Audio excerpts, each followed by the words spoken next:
Welcome back, my dear UPSC aspirants, to Sindhuja's Daily News Analysis Part 2.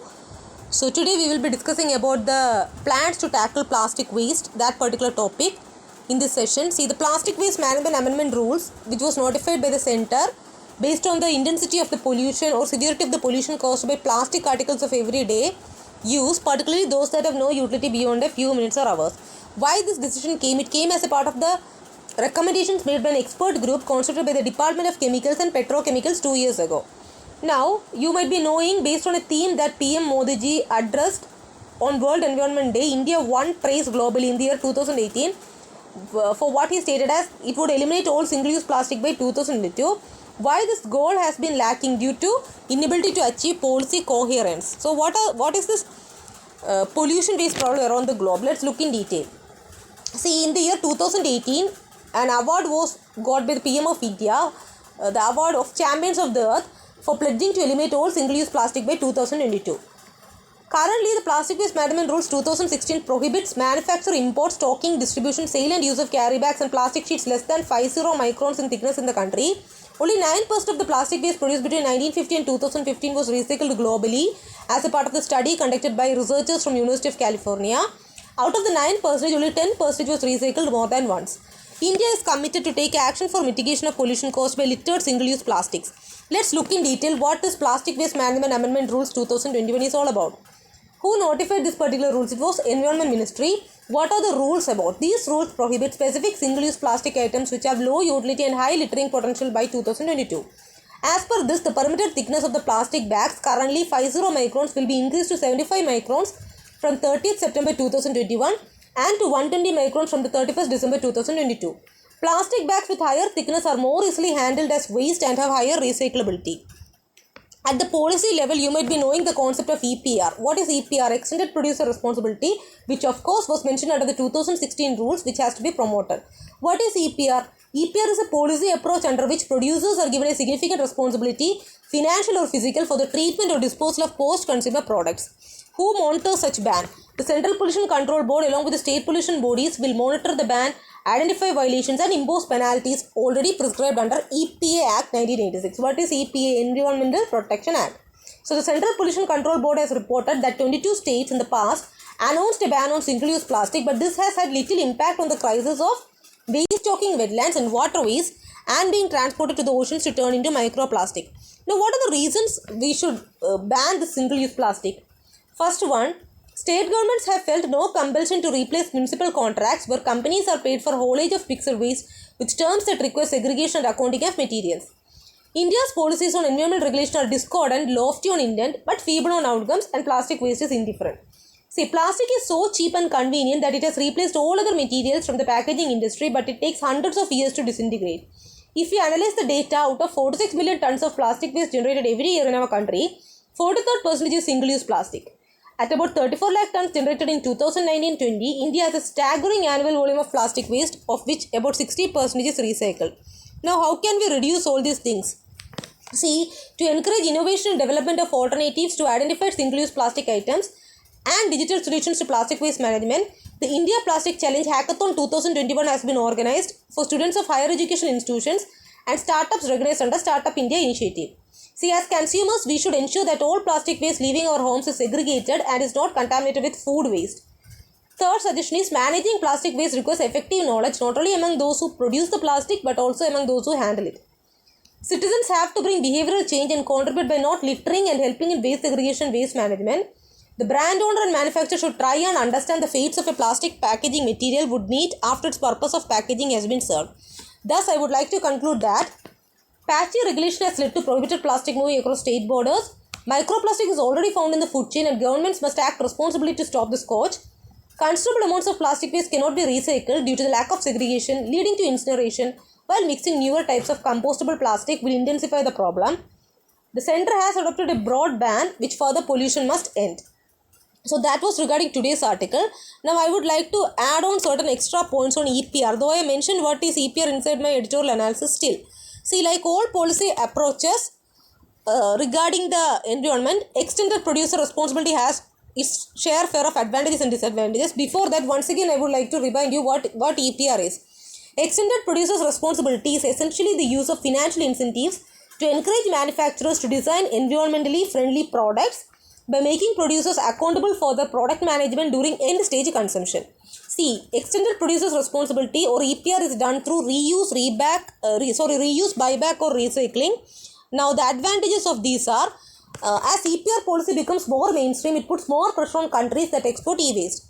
So as a result, what will happen? This will discourage them from further exporting e-waste and encourage them in building recycling facilities of their own. Second advantage is producers can be financially incentivized so that they can design more sustainable and environment friendly products when facing financial or physical stress of recycling their products. Next, we will focus on disadvantages. See, fees are set in place to help incentivize recycling, but this may deter the use of manufacturing with better materials for different electronic products. Then, it is speculated that such laws could increase the cost of electronics because producers would add recycling costs into the initial price tag. Okay, so these are the advantages and disadvantages. I gave you extra in addition to today's editorial analysis. Next, extra information which I would like to give is regarding FMCG sector. That was also mentioned in today's editorial analysis. See, FMCG sector means in Indian economy there are three main sectors or segments. Food and beverages, which comprise 19%, healthcare, which comprise 31%, household and personal care, which comprise remaining 50%. So what is this FMCG sector in India? See, this is the fourth largest sector in Indian economy. And what is FMCG? Fast moving consumer goods. The urban segment is the largest contributor to the overall revenue generated by the FMCG sector in India. You see, there were certain initiatives by government in FMCG sector, whereby 100% FDI allowed in food processing segment, approval of 100% foreign direct investment in the cash and carry segment, and in single brand retail along with 51% FDI in multi-brand retail. These initiatives will certainly increase employment and supply chains, and they also provide high visibility for FMCG brands in organized retail markets, thereby leading to increased consumer spending and encouraging more product launches. You might be knowing introduction of the GST, goods and service taxes, is beneficial for the FMCG industry. For example, when I have to give you an example of FMCG, it's products like soap, toothpaste, hair oil, etc. See, they come under 18% tax bracket against the previous 23 to 25% rate. Now, this is also additional information which I gave. Now, in today's editorial analysis, something was mentioned about SBM plastic waste book. See, SPM plastic waste book means it attributes India's high recycling rate to the informal sector. Now, something related to the plastic management and all, that is not important, but what is important is what is SBM. SBM means Swachh Bharat Mission. Recently, Prime Minister launched the second phase of Swachh Bharat Mission, Urban SBMU 2.0. If you are following the news continuously, in 5th October 2021 newspaper this came. Now, I would like to add on what this SBMU 2.0, when it was announced and all. SBMU 2.0 was announced in budget 2021-22 in continuation of the SBMU first phase. That is sure, like if SBMU 2 second phase is coming, obviously there will be first phase. So as a part of this, the government is trying to tap safe containment, transportation, disposal of fecal sludge and septage from toilets. See, SBMU first phase was launched on 2nd October 2014. There it was aiming at making urban India ODF, that is open defecation free, and achieving 100% scientific management of municipal solid waste. That phase lasted till October 2019. Now, this particular SBMU 2.0 will be implemented over 5 years from 2021 to 2026 with an outlay of rupees 1.41 lakh crore. Now, what is the aim of this particular thing?